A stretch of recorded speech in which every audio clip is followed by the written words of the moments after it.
The Investigative Committee of Transnistria reported that an UAV dropped two explosive devices on the peacekeeping forces. An unknown UAV dropped two explosive devices, likely RGD-5 grenades, on the vehicle fleet of the reserve unit of the Transnistrian peacekeeping forces near the village of Vladimirovka. There were no casualties or damage. The Investigative Committee's press office reported, at the end of April, several terrorist attacks took place in Transnistria. The Department of the State Security was attacked with grenade launchers. The antennas of one of the biggest regional radio and television centers, located in the village of Mayak, were destroyed. The military airfield near Tiraspol and the ammo depot near the village of Kolbasna, in which about 20,000 tons of ammo left in there after the Soviet troops left the European countries, were attacked as well. The ammo depot is guarded by the Russian Special Task Force, the TASS reported.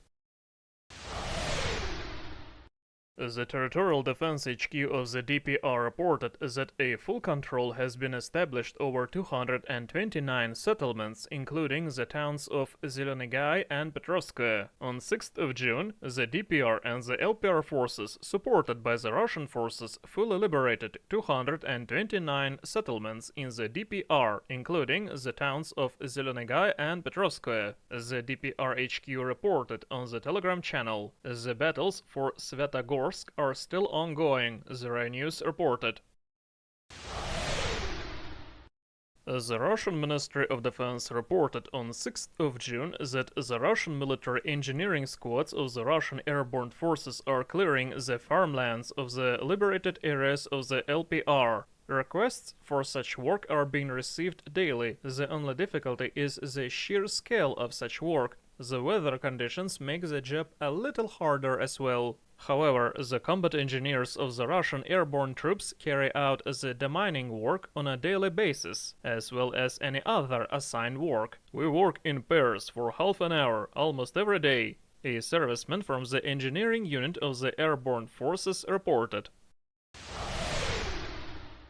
The UK's Secretary of Defense, Ben Wallace, stated that the UK will supply Ukraine with US-made MLRS M270 capable of hitting targets up to 80 kilometers away. London takes such decision during the changing tactics of Russia, Ben Wallace explained. The UK Prime Minister Boris Johnson confirmed the delivery of the MLRS M270 to Kiev. After such news, Vladimir Zelensky stated that the UK will indeed continue to provide help to Kiev, including the military help. The UK and the USA continue to arm Ukraine despite the recent warning from Moscow. Vladimir Putin stated that Russia will draw conclusions if the West supplies Kiev with longer-range missiles. Vladimir Putin warned the West about the consequences of anti-Russian hostilities. He explained that Moscow will use its own means of destruction. There are enough of them to strike the targets that have yet to be affected. End of quote.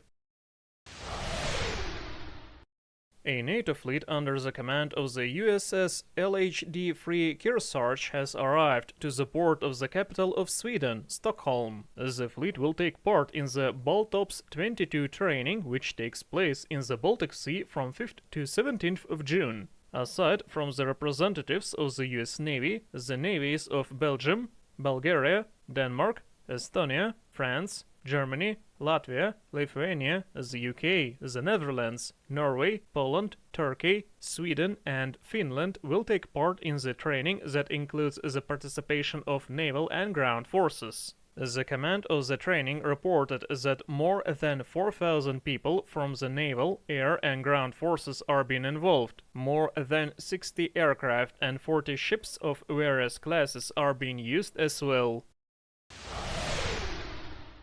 Social activists and residents of Rome made a demonstration in the city center, during which they began collecting signatures for an appeal to the European Court of Human Rights. The Italians are calling for an investigation of the crimes of the Ukrainian forces in the Donbas region since 2014. The organizer of the civic action, Amedeo Avondet, told to the RIA News the details of the event. He explained that on one of the squares in Rome they have counted about 1,000 participants in the rally. Given that today was plus 33 degrees of Celsius, I didn't expect that there will be so many people. We declared the need to get Italy out of the economic war frenzy by lifting the sanctions. The shipment of weapons only fuels that conflict. The Rai News quotes Amedeo Avondet, Konstantin Restsev, especially for the Anna News.